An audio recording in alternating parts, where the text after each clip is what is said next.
Button's running. Sit down, Peter. Pietro. Kids and girls in the background. Yeah, you can come back and go. Yeah, that's what we'll do. I like that. Do whatever you want to know, a do. little flash, no. Get into it. Are we good? Oh, that's perfect. Are we on? Yeah, both of you Is right it in running? there. Excellent, so this is good. This What- is live. Live. Why are you moving away from? Okay, everybody relax. Before he's dead. First Alright. question is going to be. No, we've got 4, 2, 3, props. We got props here. Here we go. We are here tonight with Peter Williamson. No. Hey, You're not the the interview. tables have turned, my friend. Okay. You can just relax. Okay. We're here to, no. Today we are pleased to turn the tables on GR's finest interviewer by putting Harold T. Tommy McAleer on the other side of the microphone. Good evening, ladies and gentlemen. I'm Pete Williamson here at Harold and Shirley's beautiful house in Lincoln, Massachusetts, on the Sudbury River. And we are celebrating Harold's 85th birthday. Hey! All right. Before we get started, full disclosure, Harold, I was coerced by Dick Benson to do this. He and Bill Dick who? Cabley, he and Bill Cabley have provided me with certain facts, Who are those pictures, guys? and documents. So you cannot lie to us, Harold. You cannot lie to you, us. George. Okay. So, Everett, Massachusetts? Everett, Massachusetts. Everett 39, Mass. in the old days. Okay. How about that? And what year were you born? 1930. That's a long friggin' time ago. Oh, you are old. Tell me about it. Yeah. So the good news is from Bob Soderman, rest his soul, from his talk at Harold's retirement party Oh boy. back in 1986, we have sort of an itinerary and roadmap of Harold's illustrious career. Illustrious. So we were going to hit on some of the high points and get your inside information on it. FNA. And not only that, but since that was about 20 years ago, maybe some things have changed. What do you mean 20 years? More than that. Oh, no, the 86? Yeah. Yeah, it's 30, 40, 50 years ago. Whatever the number. You weren't All that right. good in math. No, I kind of sucked at that. Hey, hang on here, we can help out. Dickie did the math. Dickie always did the math. So, 1948 Now, puts is you... that banana a part of the This is the thing? microphone, sorry. Oh, you can't hear me, right, okay. This is a kind of a family microphone as opposed to some of the other microphones I've used in the past. That's right. Yes. Okay, You're so, getting closer. yeah, 1948.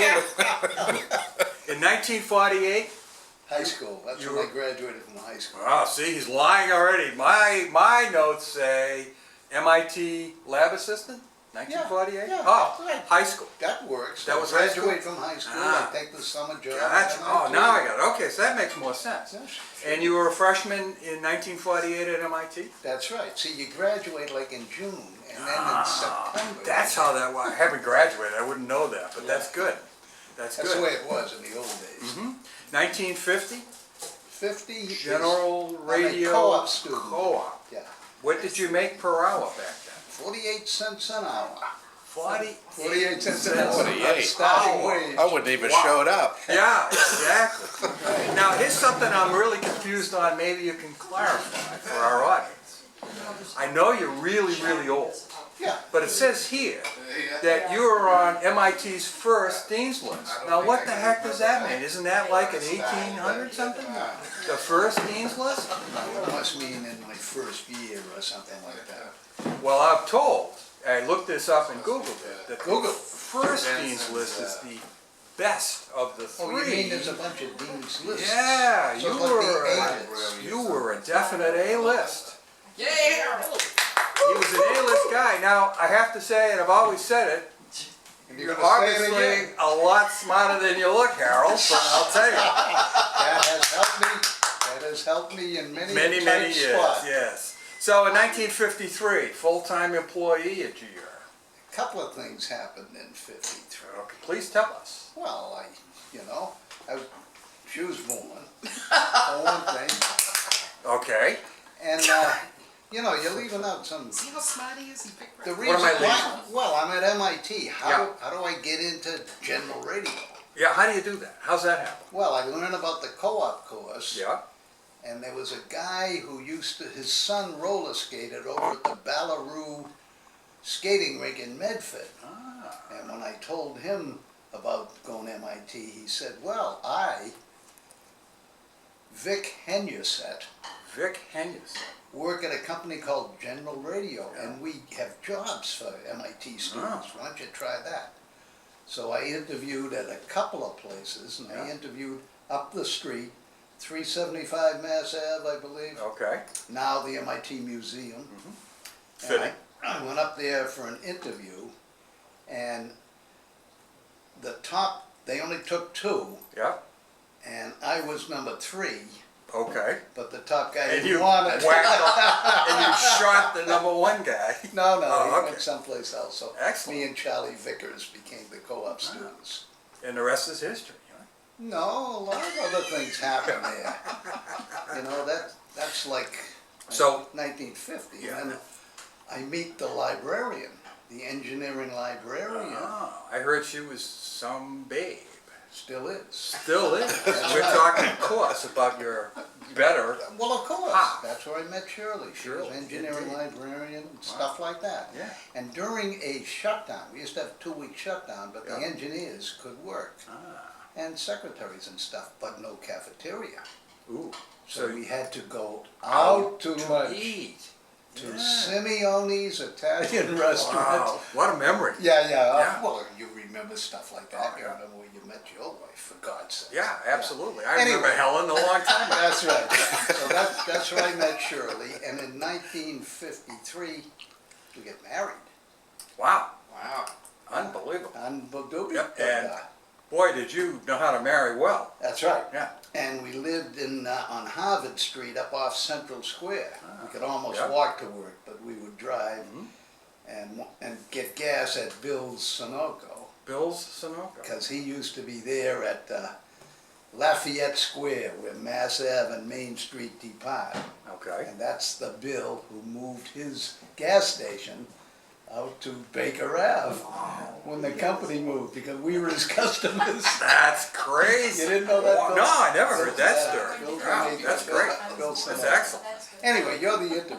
Well, no, this is better. Wait. I have you as a full-time employee at Genrad 1953. Okay, that would work. Electrical technician 5, would that be? No, engineer. Engineer. Okay. Now, who was working with you? Who'd you work with? Well, at first with the man, some crazy Duke there, the Iron Duke, Edward Coplas, Okay.